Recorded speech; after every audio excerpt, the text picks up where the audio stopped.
माझं नाव डॉक्टर शीतल सचिन सोळंके आहे. काय सांगणार ते हॉस्पिटलबद्दल? माझं हॉस्पिटल माऊली हॉस्पिटल कांचनवाडी येथे 2023 पासून कार्यरत आहे. तरी सर्वांनी याचा लाभ घ्यावा. आपल्याकडे सर्व सुविधा उपलब्ध आहेत. जसं की लहान मुलं जे असतात त्यांना डोळ्याचे चष्म्याचे नंबर असतात, ते आपण अचूक नंबर कॉम्प्युटराइज्ड तपासणी करून काढून देतो.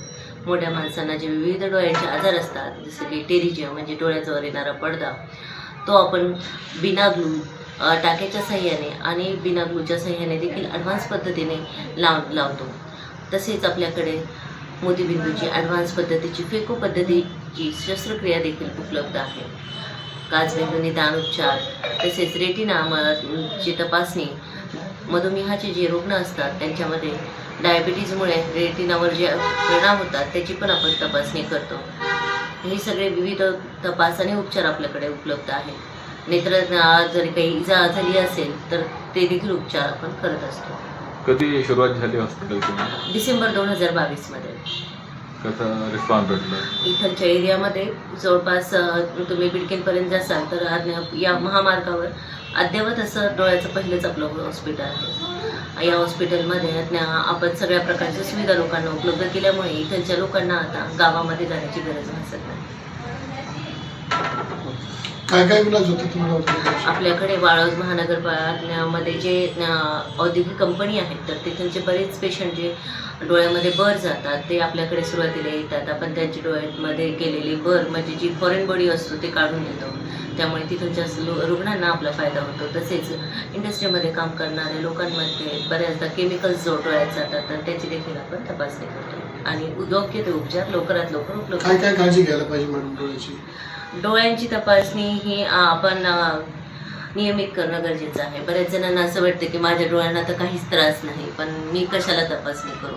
पण ज्यावेळेस पेशंट माझ्याकडे येतात त्यावेळेस त्यांची नजर ही कमी असते. मग त्यांना लक्षात येतं की अरे चष्मा लावल्यावर मला तर खूप फायदा झाला. पुन्हा काही जण जे 40च्या वर असतात त्यांच्या घरी जर काचबिंदूचा इतिहास असेल आईवडिलांना तर त्यांनी डोळ्याचा जर दाब मोजला तर त्यांच्याही लक्षात येतं की जर आपण योग्य वेळी जर काचबिंदू निदान झालं तर आपलं व्यवस्थित उपचार हा अवेलेबल आहे. मुख्य कारण काय वाटतं तुम्हाला रोशनी कमी? मेन महत्त्वाची कारणं सध्या जर आपण डिजिटल युग पाहिलं तर महत्त्वाचं डोळ्यांवर ताण वाढलेला आहे. त्यामुळे डोळ्यांमध्ये रिफ्रॅक्टिव्ह एरर म्हणजे चष्मा हा सर्वांनाच सध्या गरज झालेली आहे काळाची. त्यामुळे सर्वांनी चष्माचा नंबर लागू नये यासाठी व्यवस्थित आहार घ्यायला हवा आणि डोळ्याची निगा राखायला हवी. लहान मुलांना काय काळजी घ्यायची? लहान मुलांनी ही शक्यतो जेव्हा शक्य आहे तेव्हाच डिजिटल माध्यमाचा उपयोग करायला पाहिजे. आजकाल टीव्हीवर न पाहता मोबाईलवर पाहण्याचं प्रमाण वाढलेलं आहे.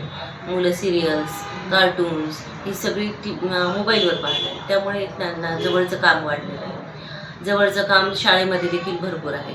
त्यामुळे आमचं असं म्हणणं आहे की मुलांनी व्हिटॅमिन डी सकाळच्या उन्हात जास्त भेटतं तर सकाळी अर्धा तास तरी मिनिमम मैदानामध्ये खेळायला हवं. तसेच बाहेर उन्हामध्ये त्यांनी थोडा वेळ तरी घालवायला हवा. किती दिवसामध्ये डोळ्यांची चेकअप करायचं? आयडियली जेव्हा मूल जन्मतं तेव्हा विदिन त्याच्यानं तसं शक्य नसेल तर 1 महिन्याच्या आत, त्यानंतर 3 महिने, 6 महिने, 3 वर्ष, 5 वर्ष, त्यानंतर स्कूल गोईंग एजमध्ये प्रत्येक 1 वर्षाला आपण डोळे तपासणे गरजेचे आहे. कुठले ड्रॉप चांगले असतात याच्यासाठी? डोळ्याचे ड्रॉप्स विविध मार्केटमध्ये उपलब्ध आहेत. ज्याला जशी नीड आहे तसे ड्रॉप्स आपण पेशंटला प्रिस्क्राईब करत असतो. पण बरेचसे लोक आहेत ना जनरली मेडिकलमधून ड्रॉप आणतात आणि टाकतात, हे योग्य आहे का? काउंटर ड्रॉप्स जे लोक घेतात ना त्याबद्दल आमची पूर्ण सोसायटी सांगते की असे ड्रॉप्स घेणे फार हानिकारक आहे. कारण मोस्ट ऑफ द टाइम्स लवकर बरं वाटण्यासाठी त्या ड्रॉप्समध्ये स्टिरॉइड नावाचे घटक असतात आणि हे घटक जे असतात ते डॉक्टरांच्या सल्ल्याशिवाय जर तुम्ही टाकले तर त्यामध्ये डोळ्याचा दाब वाढू शकतो. काही जणांना त्यामुळे मोतीबिंदू आणि काचबिंदूसारखे देखील गंभीर परिणाम होऊ शकतात. म्हणून कुठलाही ड्रॉप घेण्याच्या आधी तुम्ही डॉक्टरांचा सल्ला घेणे गरजेचे आहे. एखादा समजा पेशंटचं अनट्रेन डॉक्टरने जर ऑपरेशन केलेलं असेल आणि ते फेल गेलं तर त्याच्यावरती काही उपाय आहे?